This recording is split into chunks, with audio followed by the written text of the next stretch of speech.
Beneath the moss-draped oaks of Wilcox County, Alabama, production records from Belhaven Plantation show an impossible surge in cotton yields during the spring of 1841, a 47% increase that defied every agricultural explanation of the era. What the ledgers don't reveal is the price 23 enslaved men paid for that prosperity, or why 17 of them would be dead within 8 months, under circumstances the county coroner refused to document. For over a century and 80 years, the Granger family descendants have guarded a collection of letters that expose a system of reward and punishment so disturbing it challenges our understanding of power, desperation, and human depravity in the antebellum South. Tonight, we uncover what really happened behind the white columns of Belhaven, where ambition wore silk and cruelty called itself mercy. Before we continue with the story of Belhaven Plantation and its widowed mistress, I need you to do something. If stories like this one, dark chapters of American history that refuse to stay buried, fascinate you as much as they haunt me, hit that subscribe button right now. And here's something I'm curious about. Where are you listening from tonight? Drop your state or city in the comments below. I want to know how far these forgotten American horrors reach. Now, let's step back into 1841 Alabama, where cotton was king and human souls were the currency of progress. The Alabama Black Belt earned its name from the dark, fertile soil that stretched across the central region like a ribbon of opportunity for those wealthy enough to exploit it. By 1841, Wilcox County had become one of the richest cotton-producing areas in the entire South.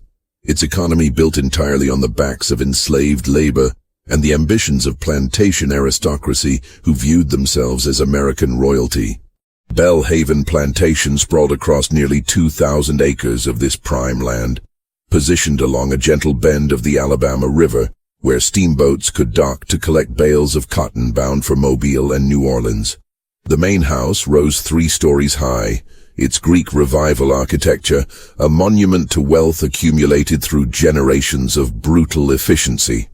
White columns supported a wraparound veranda where the Granger family had entertained governors, senators, and cotton factors who determined the financial fate of the entire region. But in February of 1841, Belhaven found itself under unusual management. Constance Granger, just 28 years old, had become the plantation's sole proprietor following the sudden death of her husband, William Granger III, who had succumbed to what the family physician diplomatically called an apoplexy of the brain, after a particularly heated argument with a rival planter over water rights. William's death left Constance in a precarious position, a young widow with no male heirs, substantial debts her late husband had concealed, and a plantation workforce that many believed no woman could properly manage. The conventional wisdom of 1841 Alabama society held that a woman of Constance's position should quickly remarry or appoint a male overseer to handle the brutal necessities of plantation management. Neighbors expected her to fail within a season. Her own brother-in-law, Preston Granger, had already begun circulating rumors that Belhaven would need to be sold to settle William's debts, positioning himself to purchase the property at a fraction of its value. Constance Granger, however, had not survived 28 years in the cutthroat world of plantation society by conforming to expectations. Born Constance Dalton in Charleston, she had been educated unusually well for a woman of her era. Her father, a shipping merchant, had insisted his daughters learn mathematics and bookkeeping alongside their needlework and French. She could calculate profit margins as accurately as any factor in Mobile, and she understood that her survival depended on one thing: production numbers that would silence every critic and secure her independence. The enslaved population at Belhaven numbered 63 souls in February 1841, divided among field workers, house servants, and skilled laborers who operated the plantation's cotton gin and carpentry workshop.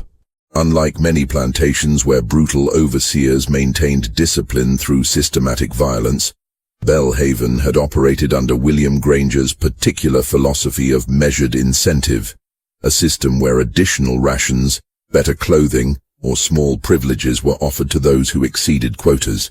But Constance understood that her late husband's modest incentives had produced only modest results, and modest results would see her stripped of everything she had married into. The debts William had left totaled nearly $8,000, a sum that could only be addressed through a dramatic increase in cotton production. She needed her workforce to produce not just adequately, but extraordinarily, and she needed it immediately. In the overseer's cottage at the edge of the quarters lived Silas Drummond, a wiry man of 45 who had managed Belhaven's field operations for 7 years. Drummond represented the typical overseer class. Poor white men who wielded authority over enslaved workers, but remained firmly beneath the planter aristocracy themselves. He had expected Constance to defer to his judgment in all matters agricultural, perhaps even to increase his authority in William's absence. Instead, during their first private meeting in the plantation office, Constance had informed Drummond that his services would continue only if production increased by 40% before the summer harvest. The overseer had stared at her in disbelief, explaining that such numbers were impossible without literally working people to death, which would only decrease the plantation's long-term value. Constance had smiled then, an expression that never reached her pale blue eyes, and told Drummond she had her own methods in mind. Methods that would require his silence and cooperation, but not necessarily his understanding. The overseer would later tell his wife, in a letter discovered decades after these events, that something in Constance Granger's voice that day had made his blood run cold. Not anger or madness, but a certainty that suggested she had already calculated costs he couldn't begin to imagine. Among the enslaved population at Belhaven, 23 men worked the cotton fields under Drummond's supervision. They ranged in age from 16 to 52, their bodies bearing the marks of lifetimes spent in brutal labor.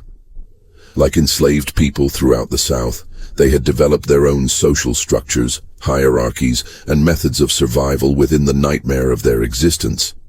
There was Isaac, a man of 34 who had been born on Belhaven and knew its fields with intimate precision. There was Caleb, just 19, recently purchased from a failed plantation in Georgia and still learning the rhythms of his new prison. There was Samuel, 41, whose skill at calculating the optimal time for harvesting had made him valuable enough to avoid the worst punishments. Each man carried his own story of loss, resilience, and the daily calculation of how to survive one more day in bondage. These men understood the brutal mathematics of plantation life. Work hard enough to avoid punishment, but never so hard as to raise quotas to impossible levels. It was a delicate balance, a form of resistance through measured compliance that had been refined across generations of enslavement. But in March of 1841, Constance Granger was about to introduce a variable into this equation that would shatter every survival strategy these men had developed. She was about to offer them something that would exploit the deepest human needs, desire, hope, and the illusion of agency within a system designed to strip them of all three.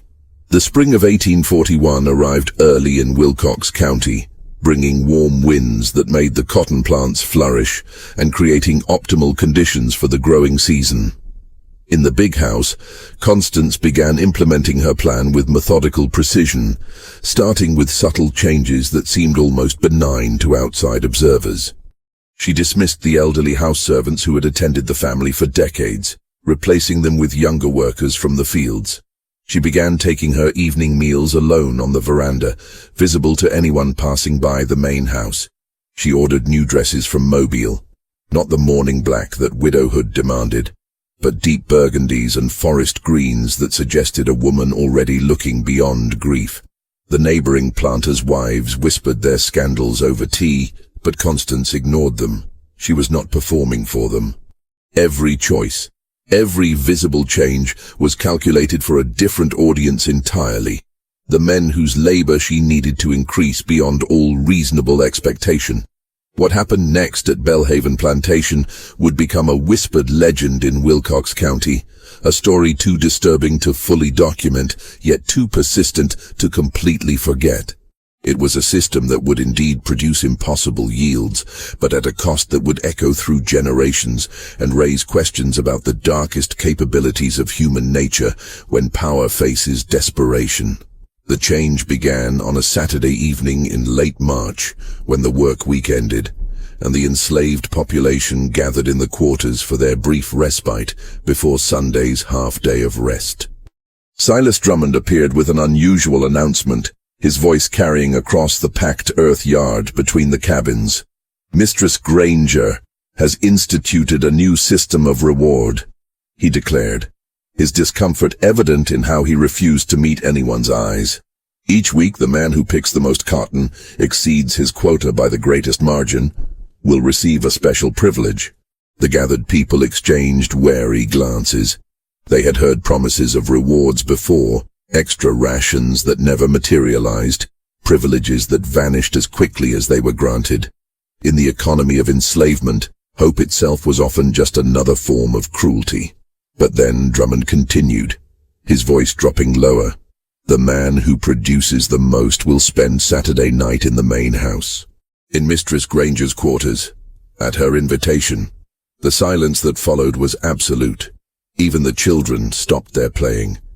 The words seemed impossible, a violation of every social boundary that governed plantation life.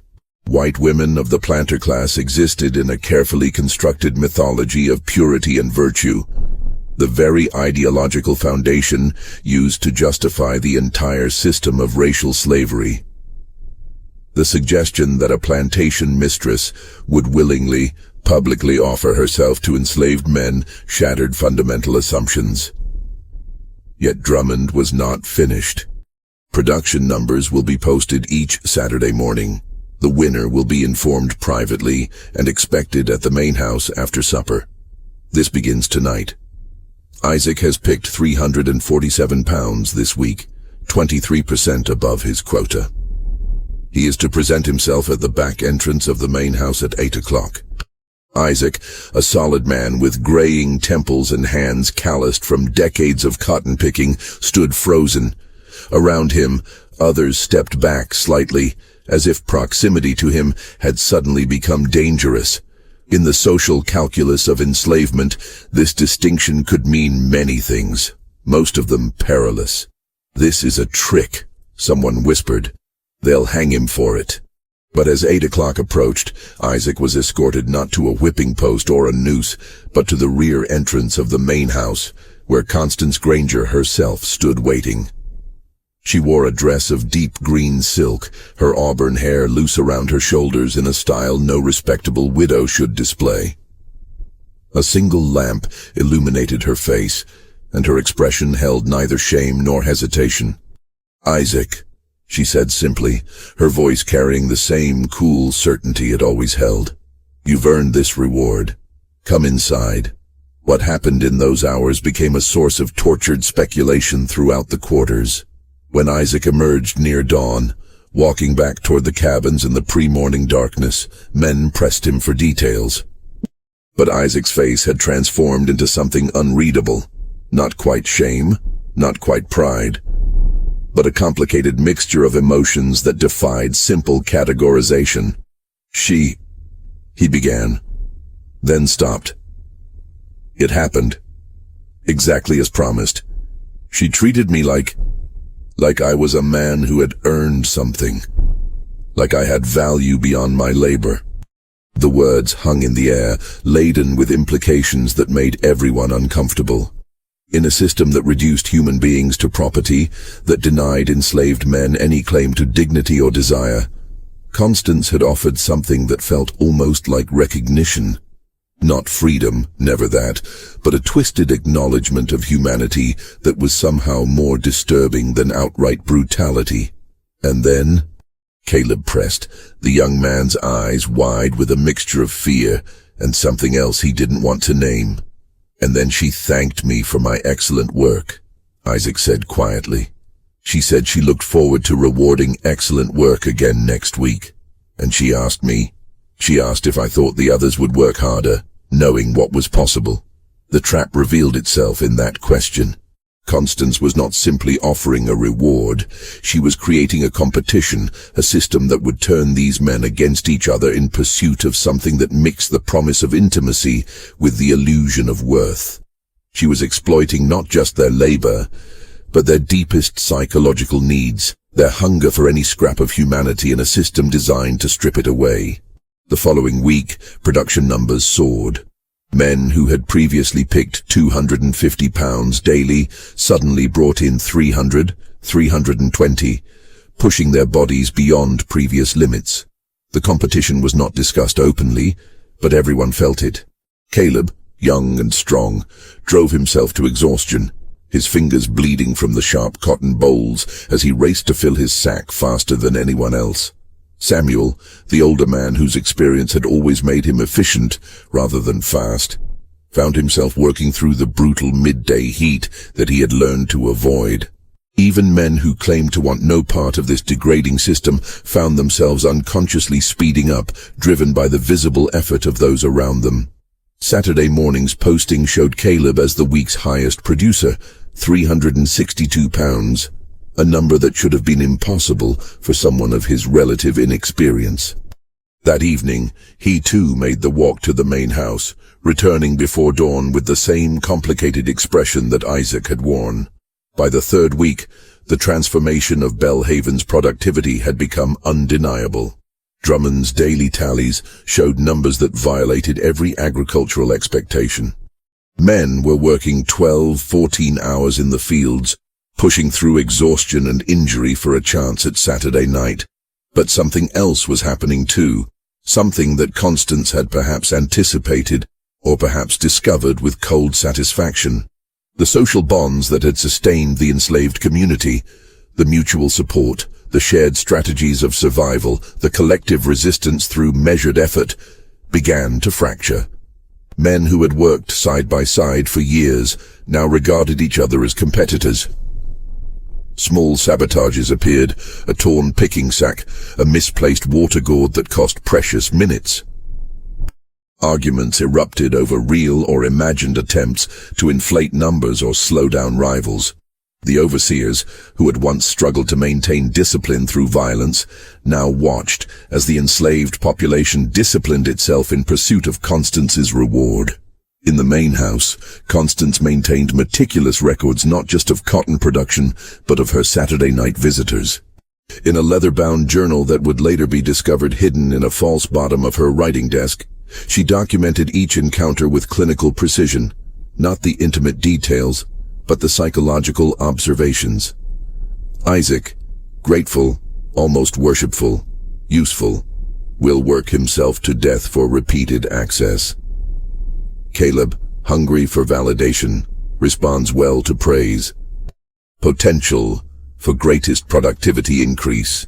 Samuel, conflicted, ashamed, but unable to resist.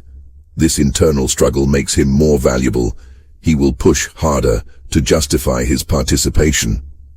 The journal revealed Constance's system not as impulsive depravity, but as calculated psychological manipulation.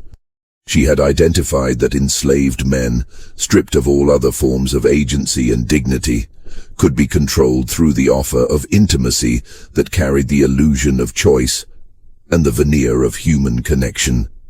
She was not acting on desire, but on a ruthless understanding of how to exploit desire in others. By mid-April, 17 different men had earned their Saturday night, some multiple times. The production numbers that Constance sent to her cotton factors in Mobile were so extraordinary that they prompted written responses questioning their accuracy. When factor representatives visited to verify, they found the numbers confirmed. Belhaven was indeed producing at unprecedented levels. But those visitors also noted other changes. The enslaved population seemed strangely divided, lacking the usual signs of collective identity. Men worked in isolated determination rather than cooperative rhythm. The singing that typically accompanied field labor had diminished, replaced by grim silence, broken only by the sound of cotton being torn from plants with desperate speed.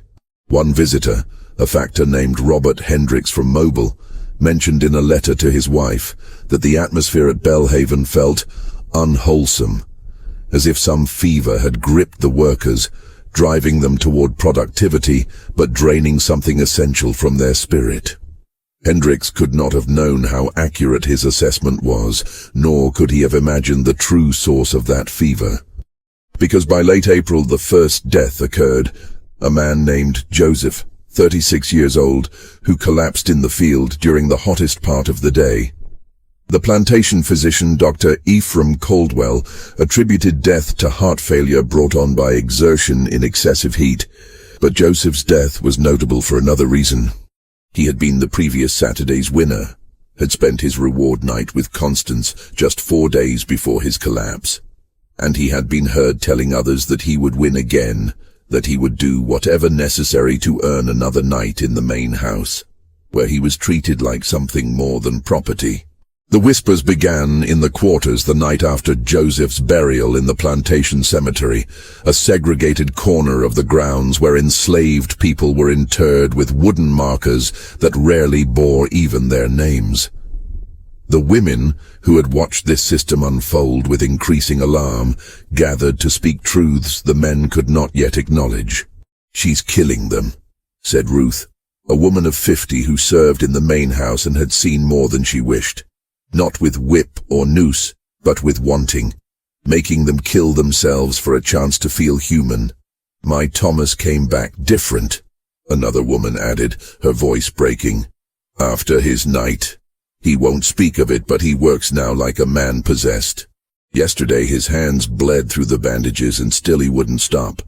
I asked him why, and he said he needed to win again, needed to prove he was worthy." The psychological trap Constance had constructed was revealing its full cruelty. She had not just exploited physical desire, she had tapped into something deeper, the desperate human need for recognition, for worth, for some evidence that one's existence mattered beyond mere labor. In a system that reduced people to tools, she offered them a brief illusion of personhood, then made them destroy themselves pursuing it again. But the women's concerns went beyond the psychological. Ruth had observed something else during her duties in the main house, something that added another layer of horror to Constance's system. "The mistress keeps a journal," Ruth revealed in hushed tones. "I've seen her writing in it every Sunday morning, recording details about each man who visits. Not as lovers, but as experiments. Like she's studying them, testing how far they'll push themselves." This revelation reframed everything. Constance was not a widow driven by loneliness or desire. She was conducting a systematic study of human behavior under extreme conditions. She had discovered that the promise of intimacy and recognition could drive productivity beyond what violence alone ever achieved. And she was documenting the results with scientific detachment. The spring progressed into early summer, and 3 more deaths followed Joseph's. Each man had been a recent Saturday night visitor. Each had pushed himself to extraordinary production levels in the days following. Dr. Caldwell, growing concerned by the pattern, attempted to discuss the matter with Constance. "Mrs. Granger," he said during a house call in late May, "I must express concern about the mortality rate among your field workers. 5 deaths in 2 months is highly unusual, even accounting for the exertions of harvest season." Constance had received him in the parlor, her demeanor perfectly composed. "Dr. Caldwell, I appreciate your concern, but surely you recognize that these men work of their own accord. I force no one beyond their natural capacity. If they choose to demonstrate exceptional dedication to their labor, should I punish such initiative?" The doctor had no answer. By the twisted logic of the system, she was correct. She was offering rewards, not demanding impossible quotas. That the men destroyed themselves pursuing those rewards could be framed as their choice, their weakness, their inability to resist temptation. Perhaps, the doctor tried carefully, the nature of the reward itself is inappropriate. A woman of your station offering such intimacies to enslaved men. The social implications alone. The social implications, Doctor, are that Belhaven will produce record yields this season, securing my financial independence and silencing those who believed a woman incapable of managing a plantation. Constance's voice remained level, but her eyes held a warning. My methods are my own concern. Unless you believe the deaths are caused by something other than overexertion? Dr. Caldwell had retreated then, unwilling to openly accuse a white woman of the planter class of deliberately engineering deaths. But he confided in his own journal, later discovered by historians, that he believed Constance Granger had found a way to extract maximum productivity by exploiting the base natures of enslaved men, driving them to self-destruction through the oldest temptation known to mankind. His analysis, while deeply flawed by the racist assumptions of his era, contained a kernel of truth. Constance had indeed found a weakness to exploit, but it was not base nature. It was the profound human need for dignity, recognition, and worth, needs that the system of enslavement deliberately denied. She had offered a perverse fulfillment of those needs, then made the pursuit deadly. By June, Silas Drummond had begun to crack under the weight of his complicity. His wife, Martha, would later testify in a deposition that her husband had taken to drinking heavily, something he had rarely done before. He spoke of nightmares, of standing at the posting board each Saturday morning and knowing he was announcing a potential death sentence. "I'm tallying souls, not pounds of cotton," he told Martha one night, drunk enough to speak plainly. "She's found a way to make them volunteer for their own destruction, and I'm the one who rings the bell each week, calling them to the slaughter." "Then stop," Martha had pleaded. "Walk away. Find other employment." But Drummond knew, as did everyone in the plantation economy, that overseers who quit were rarely hired elsewhere. Constance had him trapped as surely as she had trapped her workforce, through economic necessity and the threat of ruin. Throughout this period, Preston Granger, William's brother and Constance's rival for control of Belhaven, had been watching developments with growing alarm. His initial satisfaction at expecting Constance to fail had transformed into concern as her production numbers reached unprecedented levels. The debts that should have forced her to sell were being rapidly paid down. His opportunity to acquire Belhaven at a discount was slipping away. In early June, Preston made a formal visit to Belhaven, ostensibly to check on his late brother's widow. He arrived to find the plantation operating with machine-like efficiency, cotton bales stacked for transport, fields meticulously maintained, everything suggesting exceptional management. But Preston was not fooled by surfaces. He had heard the rumors circulating through Wilcox County society, whispers about Constance's peculiar methods, and the suspicious death rate among her male field workers. During dinner, he attempted to probe the truth. "Your production numbers are quite remarkable, Constance," he said, cutting into the roasted duck she had served. "One might even call them miraculous. Surely you must attribute this success to some innovation in management." "Innovation indeed," Constance replied with a slight smile. "I have simply learned to properly motivate my workforce, to offer incentives that inspire genuine dedication to their labor." Incentives. Preston let the word hang in the air. "I've heard certain stories about the nature of these incentives, stories that, if true, would scandalize the entire county." Constance met his gaze without flinching.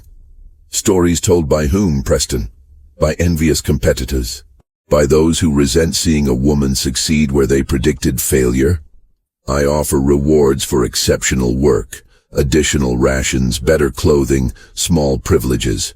If scandalmongers twist these innocent gestures into something inappropriate, that speaks to their corruption, not mine." The genius of her position was its deniability. She could publicly describe her system in vague, acceptable terms, while implementing something far more exploitative in practice. And who would contradict her? The enslaved men themselves, whose testimony held no legal weight. The overseer, who was complicit. the house servants who could be dismissed or sold at her whim. Preston left Belhaven that evening, frustrated and suspicious, but lacking concrete evidence of wrongdoing. Even if he had possessed proof, the mechanics of what Constance was doing existed in a legal and moral gray area.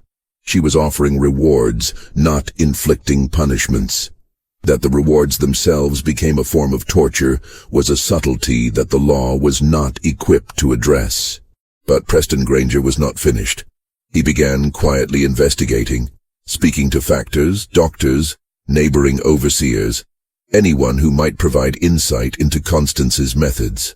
He collected fragments of the story, the Saturday night visits, the competitive frenzy in the fields, the mounting death toll, and he began to assemble them into a case that he hoped would discredit Constance and finally give him control of Belhaven. What Preston did not yet understand was that Constance had been preparing for exactly this threat. Every detail of her system had been calculated not just for productivity, but for defensibility.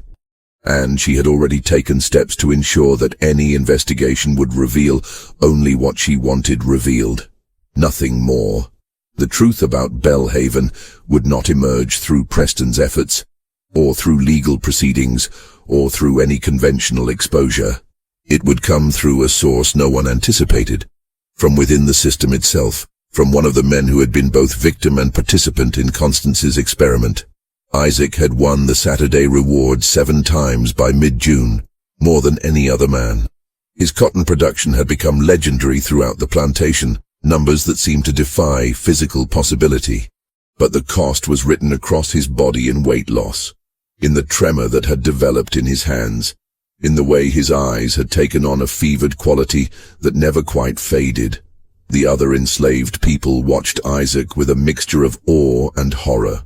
He had become something like an avatar of the entire twisted system, the ultimate proof that Constance's rewards could drive a man to extraordinary achievement, and the clearest evidence of what such achievement demanded. But Isaac was also beginning to understand something that Constance had not anticipated. In those 7 Saturday nights, in the brief hours when he was treated as something other than property, he had observed things. Constance was careful to maintain her role during these encounters, to preserve the power dynamic even in intimacy. But small details slipped through, fragments of conversation, glimpses of documents left carelessly visible, moments when her calculated facade wavered just slightly. Isaac had seen the journal, not its contents but its existence, kept in Constance's bedside table and occasionally consulted before his visits. He had heard her speaking once to herself, words not meant for his ears. 17 deaths projected by August if current rates continue. Acceptable losses against projected yields. The revelation had struck Isaac like a physical blow. He was not earning rewards through his excellence. He was participating in a calculated system of exploitation where his eventual death was already factored into her projections. She knew what her incentives were doing to him, to all of them, and she had decided the profit justified the cost. In that moment, something shifted in Isaac's understanding. The shame and pride and desperate hunger that had driven him to destroy himself for Constance's recognition suddenly crystallized into a different emotion entirely. Rage. But rage alone was useless to an enslaved man in 1841 Alabama. Direct confrontation would mean death, likely by hanging or worse. Escape was nearly impossible from the heart of plantation country, surrounded by hostile territory for hundreds of miles. What Isaac needed was something more subtle, a way to expose the truth in a manner that would destroy Constance while protecting himself. He began to plan with the same methodical care that Constance had used to construct her system, and his plan centered on the one person who had both the power and the motivation to bring Constance down: Preston Granger. The challenge was communication. An enslaved man could not simply approach a white planter with accusations against a white woman. Such presumption would be punished severely, and his claims would be dismissed regardless of their truth. Isaac needed a method that would provide Preston with information while maintaining his own deniability. The solution came through literacy. a dangerous secret that Isaac had kept hidden for most of his life. His previous owner, before being sold to Belhaven as a young man, had been a relatively lenient Quaker who had illegally taught several of his enslaved workers to read and write, believing it a moral duty, despite state laws explicitly forbidding it. Isaac had guarded this knowledge carefully, understanding that literacy made enslaved people more valuable, but also more dangerous in the eyes of white society. Now, that forbidden skill became his weapon. Over several weeks in late June, working by dim light in the cabin he shared with 3 other men, Isaac composed a letter. He wrote in carefully disguised handwriting, attempting to make it appear as though it came from someone educated, possibly even white. The letter detailed Constance's system with clinical precision. The Saturday rewards, the competitive structure, the mounting death toll, and most damning, the existence of her journal documenting the entire experiment. The letter concluded with a simple suggestion. If you seek proof of these claims, examine the records of cotton production against the mortality rate of male field workers. The correlation will be undeniable. And search the mistress's chambers for a leather-bound journal, likely hidden, containing documentation of her systematic exploitation. Getting the letter to Preston required help. Isaac enlisted Caleb, who had earned his own Saturday rewards 3 times, and whose youth made him both desperate to believe in change and reckless enough to take risks. Together, they arranged for the letter to be placed where Preston would find it during his next visit to Belhaven, slipped into his coat pocket while it hung in the entrance hall, timed so that he would discover it only after leaving the property. The plan worked. Preston found the letter that evening, read it with growing astonishment, and immediately began to investigate its claims. The correlation between production and deaths was indeed undeniable when examined systematically, and Preston had enough social standing to request a private meeting with Dr. Caldwell, where the physician reluctantly confirmed his own suspicions about the pattern of deaths. But the journal, that would require direct action. Preston could not simply march into Constance's private chambers and demand to search them.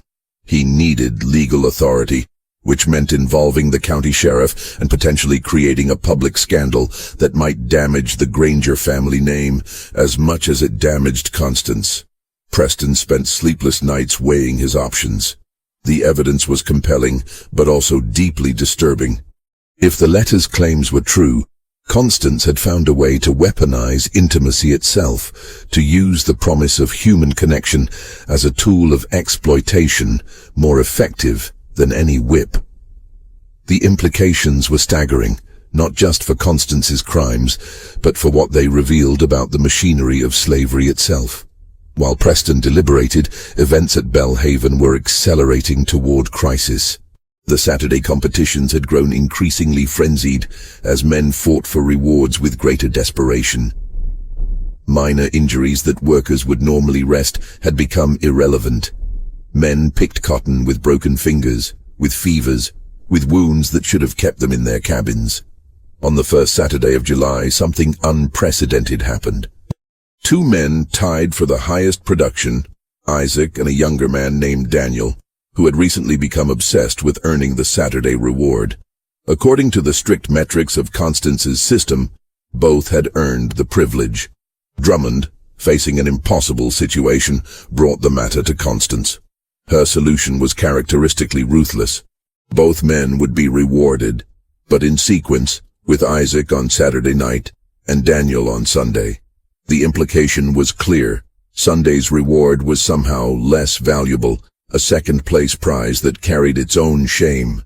Daniel, driven by pride and the twisted logic of competition, pushed himself beyond all reason in the following week, determined to win outright. His production numbers soared, but so did the physical cost. By Thursday, he was coughing blood. By Friday, he could barely stand. On Saturday morning, he was dead. Dr. Caldwell, examining the body, could no longer maintain his professional detachment. Daniel's death was clearly the result of exhaustion and physical breakdown, his body literally consumed by overwork. The doctor confronted Constance directly in front of Drummond and several house servants. "This has gone too far," Caldwell declared, his voice shaking with anger and fear. "You are killing these men with your rewards.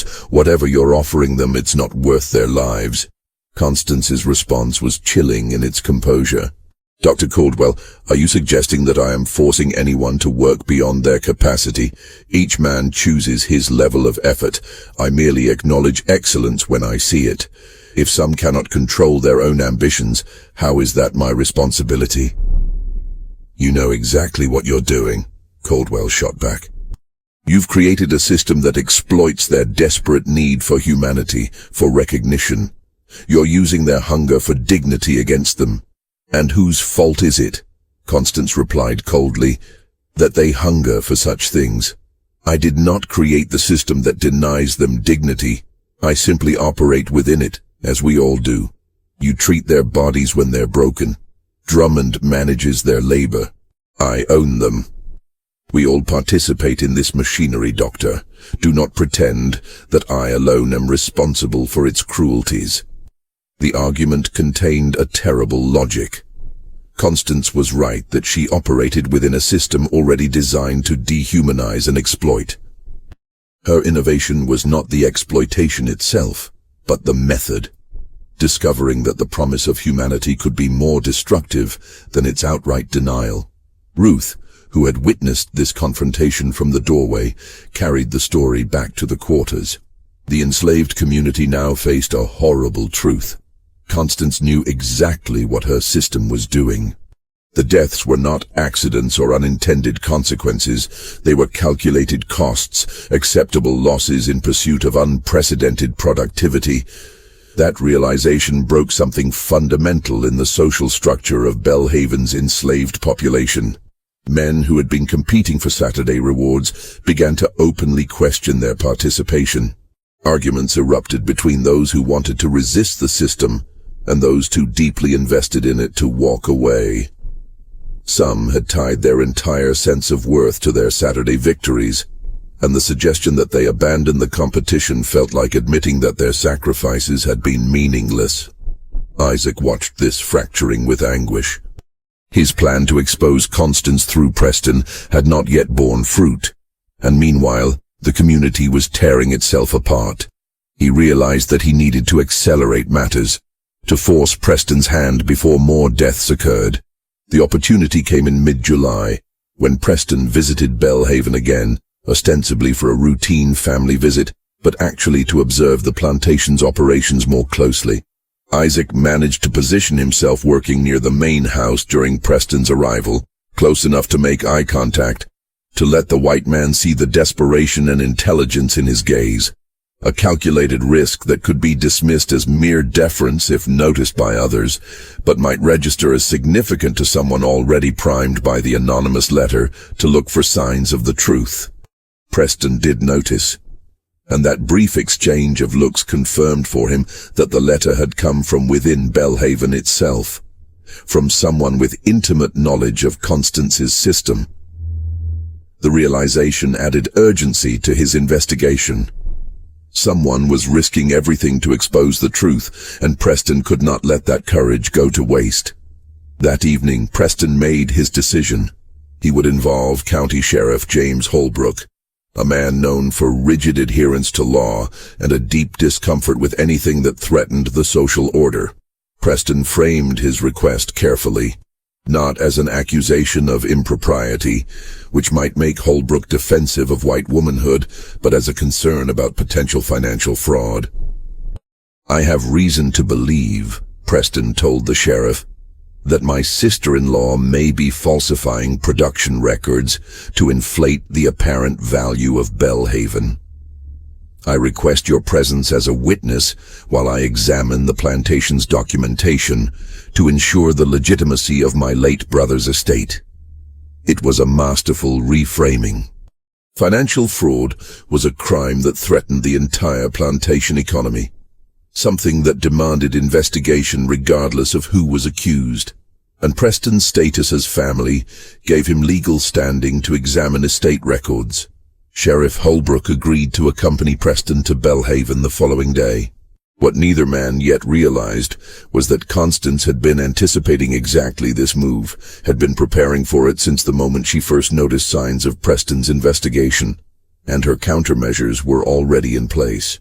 When Preston and Sheriff Holbrook arrived at Belhaven on July 18th, they found Constance waiting for them in the parlor, dressed in proper mourning black, her demeanor that of a grieving widow, cooperative with family concerns. She greeted them with appropriate deference, offered refreshments, and expressed complete willingness to open any records they wished to examine. "I have nothing to hide," she declared with perfect sincerity. "My management has been exemplary, and the records will prove it. Please, examine whatever you need." Preston felt the first stirring of doubt. Constance was too calm, too willing. A guilty person would show some sign of anxiety, some resistance to investigation. But he pressed forward, beginning with the production ledgers that Drummond maintained. The numbers were staggering, cotton yields that exceeded previous years by 47%, exactly as the anonymous letter had claimed. But the documentation was meticulous, verified by multiple witnesses including Drummond's signature and the marks of enslaved workers who had loaded each bale for transport. There was no evidence of falsification, only of extraordinary productivity. "Remarkable yields," Sheriff Holbrook observed, clearly impressed. "How did you achieve such improvement, Mrs. Granger?" "Through proper incentives and management, Sheriff," Constance replied smoothly. "I instituted a system of rewards for exceptional work, additional rations, better clothing, small privileges for those who exceeded expectations. It has proven remarkably effective." Preston seized on this opening. "What sort of privileges exactly?" Constance met his gaze without hesitation. "Time off from Sunday labor, additional food allocations, better sleeping quarters for the most productive workers. Simple things that acknowledge excellence without disrupting the social order." It was a complete lie, but one that was impossible to disprove without testimony from the enslaved workers themselves. Testimony that held no legal weight and could be dismissed as fabrication or coercion. Preston tried a different approach. "I've heard concerning reports about the mortality rate among your field workers. 17 deaths in 5 months seems excessive." "A tragedy," Constance acknowledged, her expression appropriately sorrowful. "Dr. Caldwell has examined each case. The causes were natural: heart failure, fever, exhaustion from overwork in some cases. I've actually been concerned that some of my workers push themselves too hard in pursuit of rewards. I may need to impose mandatory rest periods to protect them from their own excessive dedication." The answer was perfect. She acknowledged the deaths while attributing them to the workers' own choices, even suggesting she might need to protect them from themselves. And she had the doctor's reports to support her claims. Reports that, while documenting concerns, stopped short of accusing Constance of deliberate harm. Sheriff Holbrook was nodding along, clearly finding nothing improper in this explanation. Preston felt his case slipping away. The production records were accurate, the deaths were documented with medical explanations, and Constance's description of her incentive system sounded entirely reasonable on the surface. But Preston had one more card to play: the journal. According to the anonymous letter, it contained documentation of Constance's true system, evidence that would expose the reality beneath her careful lies. "I'd like to examine your personal records as well," Preston said carefully. "Any journals or private accounts you may keep regarding plantation management." For the first time, Constance's composure flickered. Just slightly, just enough for Preston to notice. "My personal journals? Surely that's beyond the scope of examining estate finances." "Not if they contain information relevant to plantation operations," Preston pressed. "I have reason to believe you may keep detailed records of your management methods." Sheriff Holbrook looked uncomfortable now, torn between his respect for a white woman's privacy and his duty to investigate potential fraud. "Mr. Granger, do you have specific evidence that such journals exist and contain relevant information?" Preston hesitated. He could not reveal the anonymous letter without raising questions about his source. I have received information suggesting anonymous accusations? Constance interrupted, her voice sharp now. Preston, if you wish to accuse me of wrongdoing, do so openly. But I will not have my private chambers invaded based on gossip and rumor. The confrontation had reached a critical point. Preston could push harder, could demand a search of Constance's quarters, but doing so would require revealing his source and might still be refused by the sheriff without more concrete evidence. The journal existed. He was certain of it, but proving its existence was another matter entirely. What Preston did not know was that the journal had been moved 2 days earlier. Constance, anticipating investigation, had given it to her most trusted house servant, Ruth, with specific instructions. The journal now rested in a location no one would think to search, buried in a sealed jar beneath the floor of Ruth's own cabin in the quarters. And Constance had taken another precaution. She had created a second journal, one she kept openly in her writing desk, filled with innocuous observations about plantation management, weather conditions, and crop development. If forced to produce a journal, she would provide this sanitized version, claiming it as the only such record she maintained.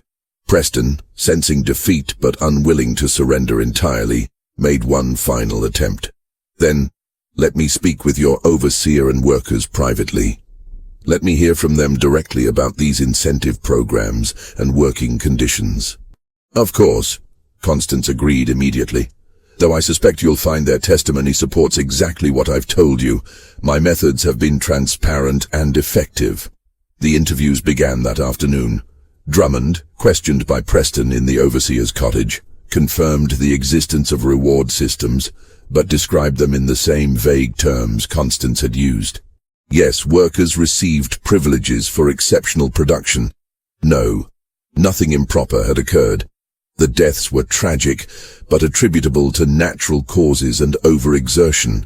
Preston could see the fear in Drummond's eyes, the way the overseer's hands trembled slightly as he spoke. The man was lying, or at least concealing significant truths. But Drummond would not break, could not break, without destroying his own livelihood and reputation. The enslaved workers, when questioned, were even less forthcoming. They understood the danger of speaking openly about Constance's system. Some confirmed receiving rewards, others claimed ignorance of any special privileges. None would provide details that contradicted Constance's official story. But when Preston spoke with Isaac, something different happened. The older man's responses were carefully worded, staying within the bounds of what was safe to say, but his eyes held a message that Preston could not miss. A silent plea, a confirmation that the letter's accusations were true, a desperate hope that Preston would find a way to expose what words could not safely reveal.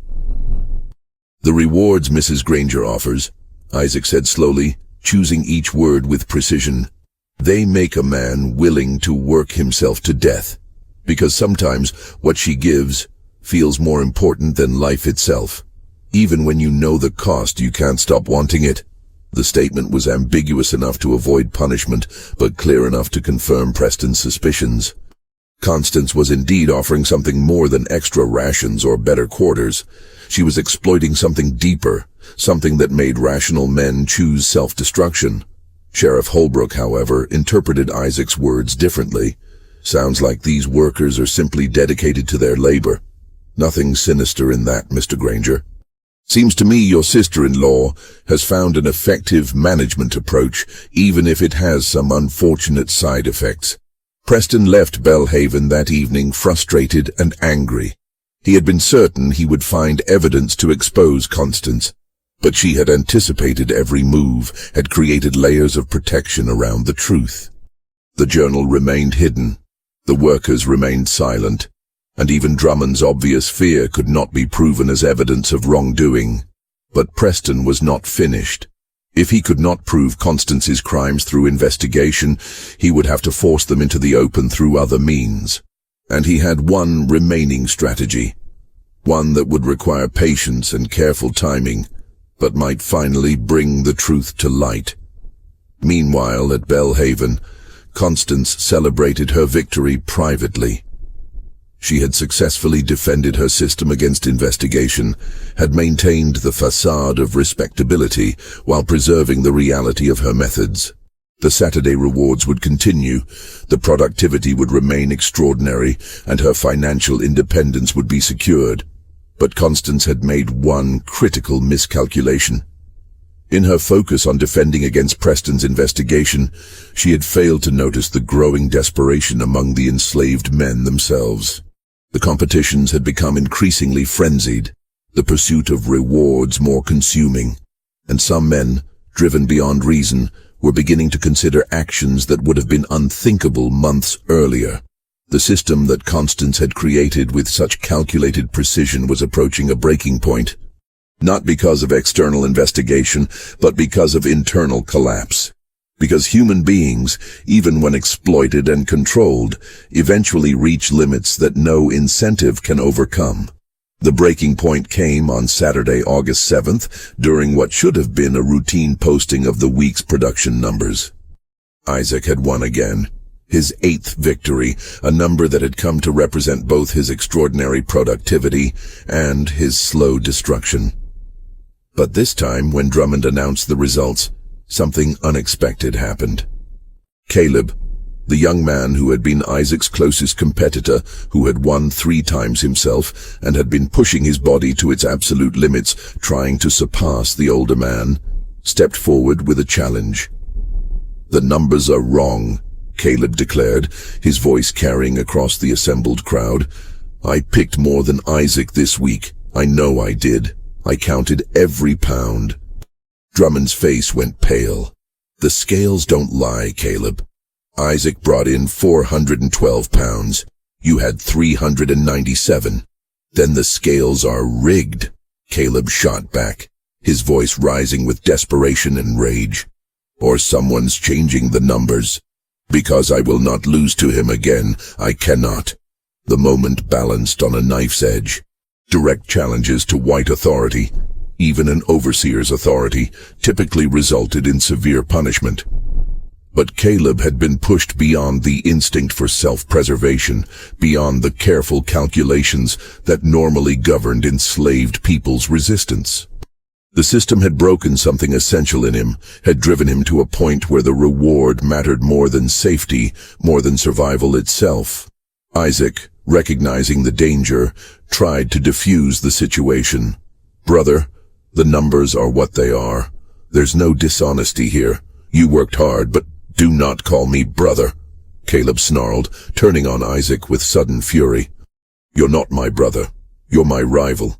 You're the man standing between me and the only thing in this hell that makes me feel human. And I will not let you have it again." The gathered crowd fell silent, horrified by the raw emotion on display. This was what Constance's system had created. Men so desperate for her recognition that they had turned on each other completely, that the bonds of community and shared suffering had dissolved into bitter competition. Drummond, understanding that the situation was spiraling out of control, made a decision that would prove catastrophic. "Both of you, calm down. This isn't..." But before he could finish, Caleb lunged at Isaac with a fury that shocked everyone. The younger man's fists connected with Isaac's face, and suddenly they were fighting, not the ritualized combat that sometimes occurred among enslaved men, carefully controlled to avoid serious injury, but genuine violence driven by desperate need and psychological collapse. Other men rushed to separate them, but the damage was done. Isaac's nose was broken, blood streaming down his face. Caleb's knuckles were split, and his eyes held a wildness that suggested he had passed beyond reason entirely. Drummond knew this could not be hidden, could not be smoothed over with quiet discipline. This was a public disruption of order, witnessed by dozens, that demanded public response. He had no choice but to bring both men before Constance for judgment. In the parlor of the main house, Constance listened to Drummond's report of the incident with an expression of calculated concern. Isaac and Caleb stood before her, Isaac's face still bleeding, Caleb trembling with residual rage and fear of punishment. "This is deeply disappointing," Constance said, her voice carrying the tone of a parent scolding children. "I have offered you rewards for excellence, incentives to improve your work and your conditions, and this is how you respond? With violence and accusations?" "Mrs." Isaac began, but Constance cut him off with a raised hand. "I will not tolerate such behavior," she continued. "Caleb, your accusations against Drummond suggest a lack of respect for authority that cannot go unpunished. Isaac, while you were attacked, your provocation through consistent victory has created this situation." The logic was twisted, blaming both men for the crisis that Constance herself had engineered, but it served her purpose, maintaining control while deflecting responsibility. "Caleb will receive 15 lashes, Constance declared, her voice cold, "to be administered tomorrow, Sunday, as an example to all. Isaac, you are barred from earning Saturday rewards for the next month. Perhaps that will allow others opportunity to achieve and reduce the tensions your success has created." The punishments were strategically chosen. Caleb's whipping would reinforce traditional discipline, reminding everyone of the consequences of challenging authority. Isaac's exclusion from rewards would intensify the competition among others, while leaving him desperate to regain access to the only thing that had made him feel human. But Constance had miscalculated the depth of despair she had created. That night, Caleb did not return to his cabin. Instead, he slipped away toward the river, his mind fractured by the realization that he would never again experience the Saturday reward, that the only thing that had given him worth was now forever denied. They found his body the next morning, floating in the Alabama River. Whether he had intended to escape and drowned in the attempt, or whether he had deliberately walked into the water seeking the only release available to him, no one could say with certainty.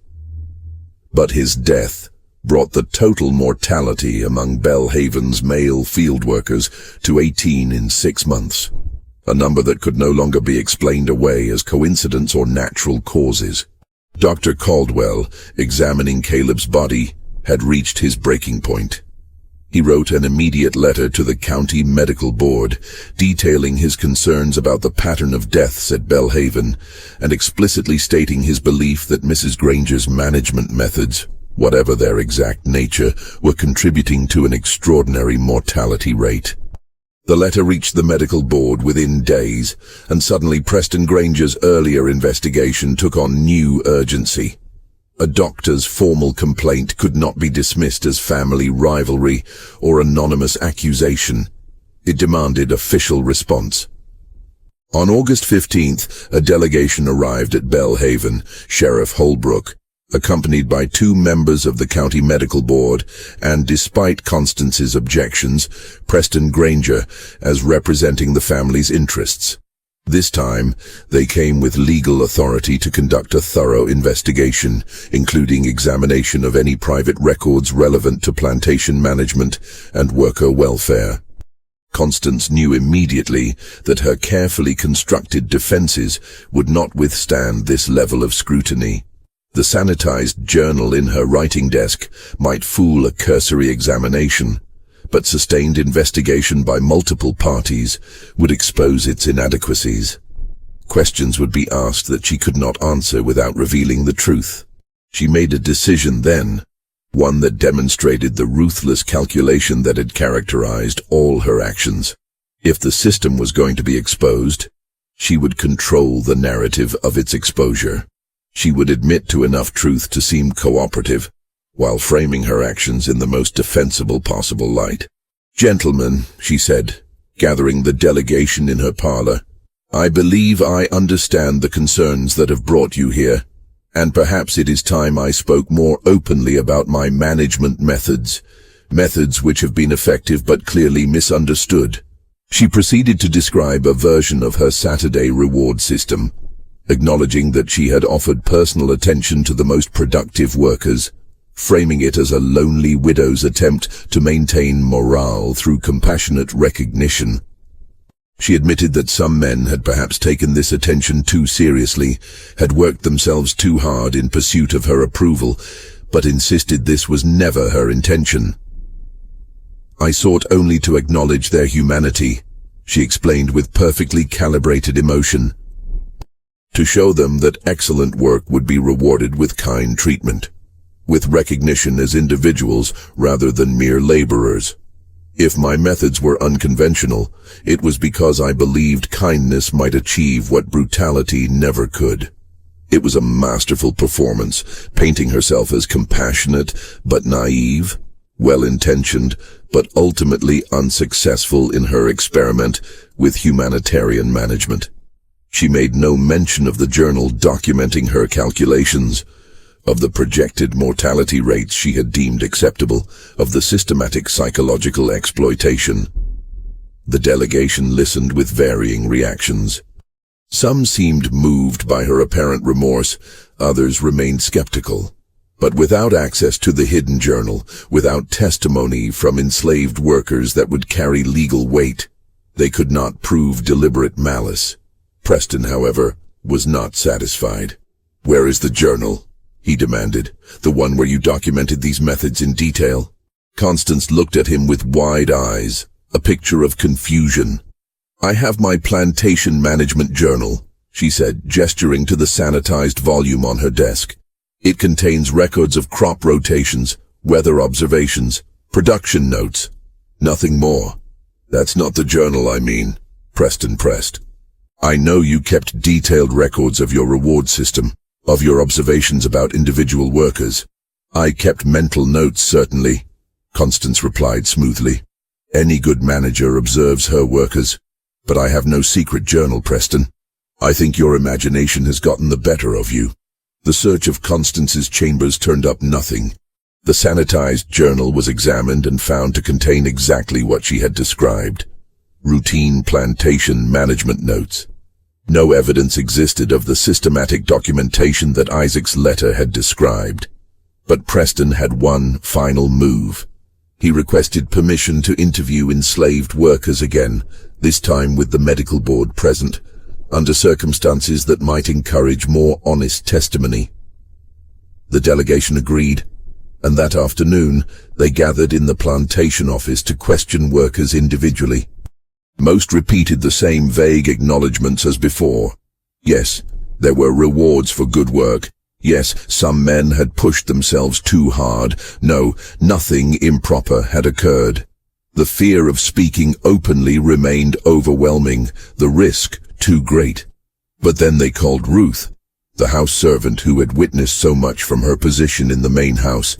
And Ruth, burdened by months of watching men destroy themselves, by the knowledge of the hidden journal buried beneath her cabin floor, by the weight of complicity she could no longer bear, made a choice. "There is a journal," Ruth said quietly, her eyes downcast. "A leather-bound book where Mrs. Granger recorded everything about the Saturday rewards, the real rewards. What she offered the men, how they responded, how far they would push themselves. She wrote it all down like they were animals in an experiment." The room fell silent. Constance's face went pale, then flushed with rage. "This woman is lying," she declared. "A disgruntled servant making false accusations. The journal is buried beneath the floorboards of my cabin," Ruth continued, speaking over Constance's protests. "Second board from the door in a sealed jar. Mrs. gave it to me to hide when Mr. Preston started investigating. Told me she would sell my children south if I ever spoke of it. But I cannot carry this secret anymore. Too many men have died."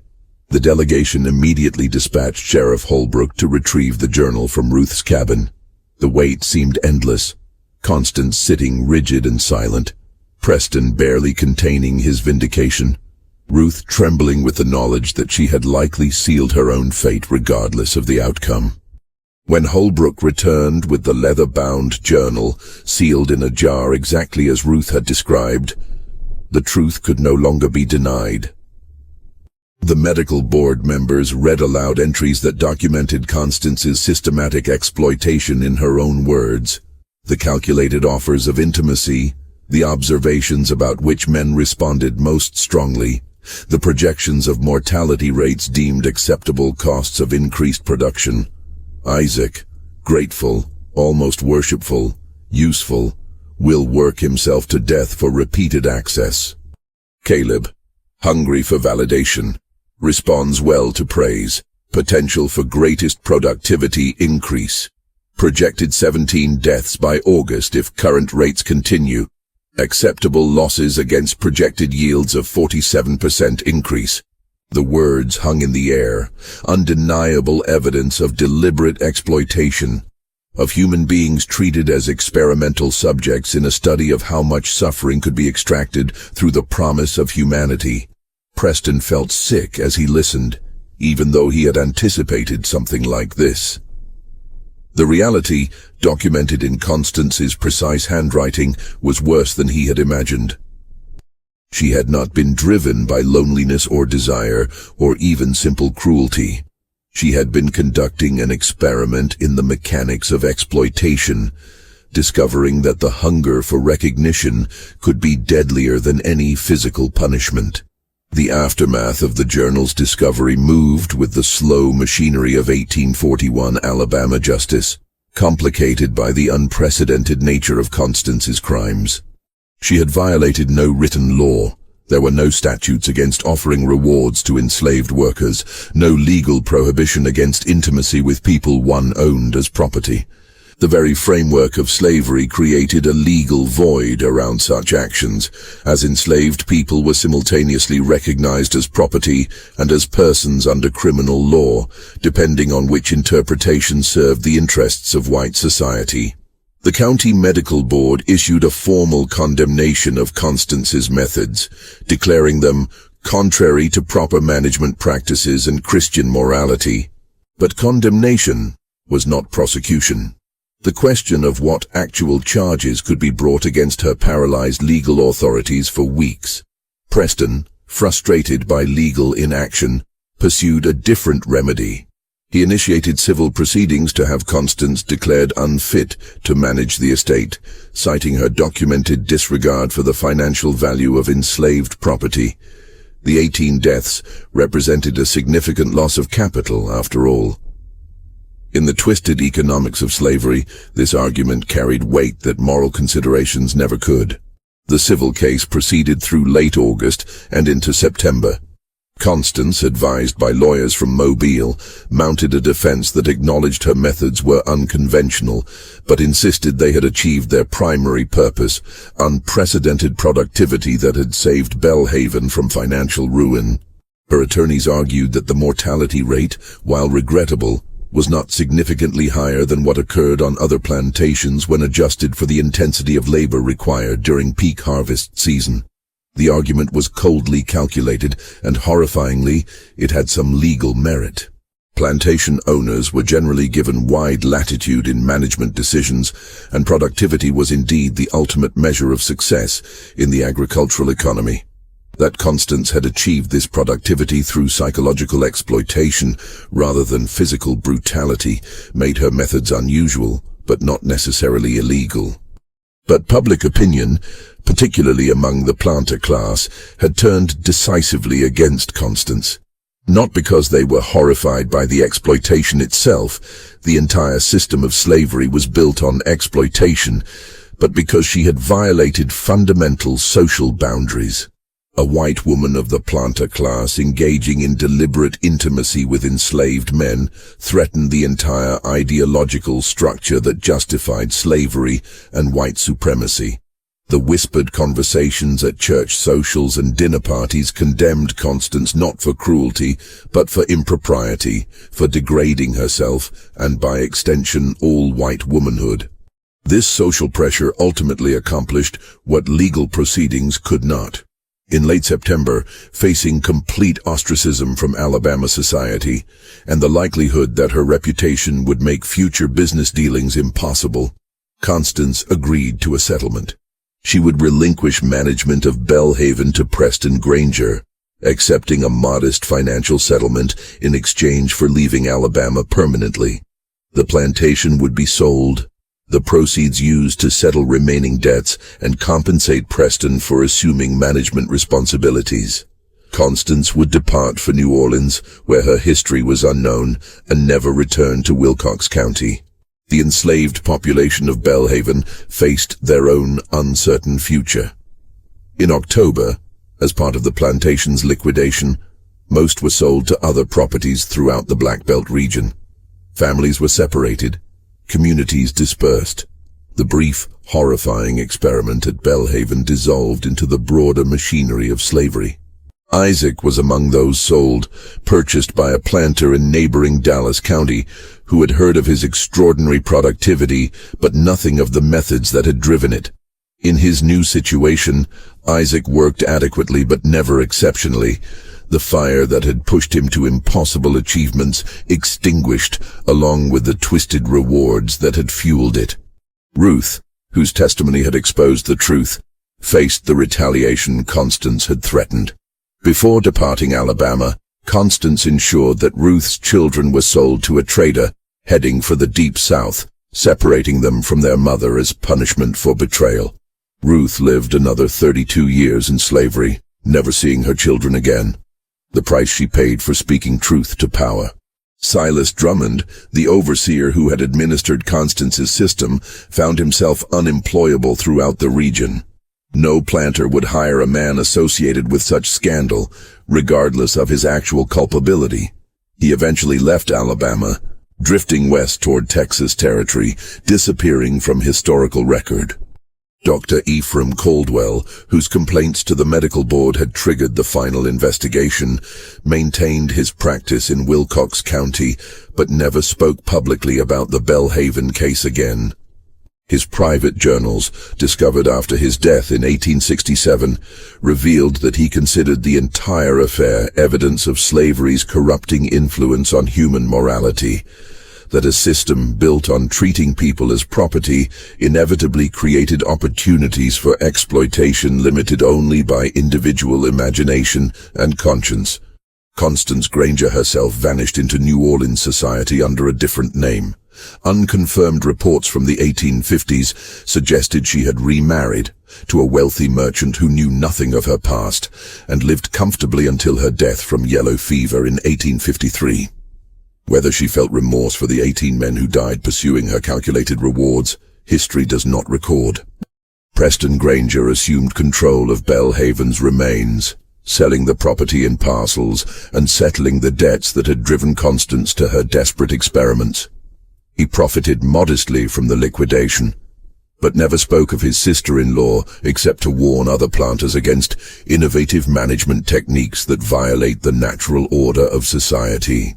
The production records from Belhaven's final season, that impossible 47% increase, remained in plantation archives for decades, studied by agricultural experts seeking to understand what methods had achieved such extraordinary yields.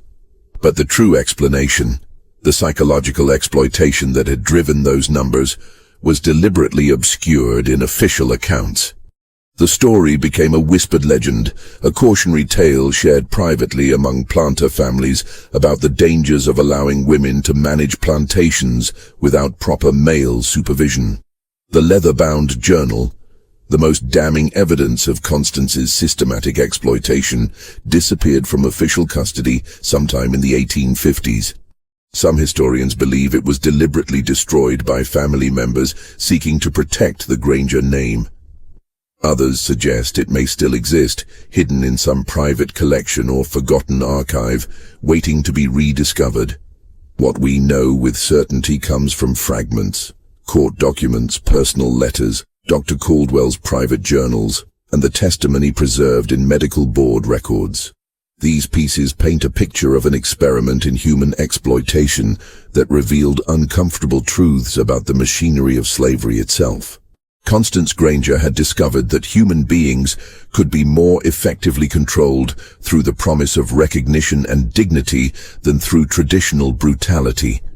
She had found that the hunger for humanity, for acknowledgement of one's worth, could drive people to self-destruction more efficiently than any whip or chain. And she had documented this discovery with scientific precision, treating human suffering as data points in her study of maximum productivity. The horror of Belhaven was not that it represented an aberration in the slavery system, but that it revealed the system's logical extremes. If human beings could be owned as property, then every aspect of their humanity could be weaponized for profit. Constance simply had the intelligence and ruthlessness to identify which vulnerabilities could be most effectively exploited. The 18 men who died at Belhaven, Joseph, Daniel, Caleb, and 15 others whose names appear only in mortality records, became footnotes in history, their individual stories lost to time. They were men who responded to the promise of dignity with desperate hope, who worked themselves to death, pursuing brief moments when they were treated as human beings rather than property. Their tragedy was not unique to Belhaven, but it was uniquely documented, preserved in Constance's clinical observations and the testimonies of those who witnessed the system's effects. In the decades that followed, as the Civil War destroyed the plantation system and Reconstruction attempted to rebuild Southern society, the story of Belhaven remained hidden, too disturbing to fit comfortable narratives of either slavery's cruelty or its paternalistic benevolence. It was a story that suggested the worst exploitation might come not from hatred, but from calculated intelligence applied to human vulnerability. Today, the land where Belhaven once stood has been subdivided and developed. The plantation house long since demolished. The fields where men once competed for deadly rewards, now hosting modern homes and shopping centers. No historical marker commemorates what happened there. No museum exhibit explains the system Constance Granger created. But in the archives of Wilcox County, in the fragmentary records that survived deliberate suppression, the story persists.